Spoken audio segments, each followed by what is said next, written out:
Guillaume, on a une question concrète de Damien qui nous dit: y a-t-il un risque d'attentat en France dans le contexte international qu'on connaît? Alors, risque d'attentat en France, oui. Depuis 2015, vous avez des personnes qui meurent chaque année dans le cadre d'attentats islamistes perpétrés sur le territoire national et deux encore ont été perpétrés l'an passé. Un le 13 octobre qui a coûté la vie à Dominique Bernard et un le 2 décembre dans le quartier Bir Hakeim.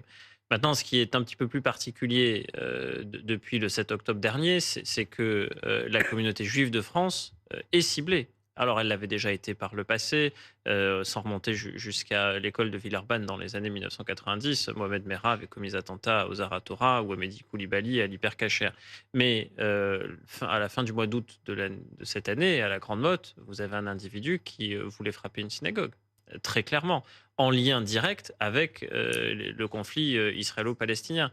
Et donc, des individus qui sont radicalisés, je rappelle que le fichier des signalements pour la prévention de la radicalisation à caractère terroriste comporte 20 120 fiches, dont 5 100 dites actives. Hmm. Il y a parmi ces individus donc des personnes qui sont radicalisées au titre de l'islam radical et qui pourraient orienter leur action vers des cibles qui toucheraient plus particulièrement la communauté juive. Donc oui, ce risque existe, ce risque est élevé et fait l'objet d'une surveillance accrue par les services de renseignement.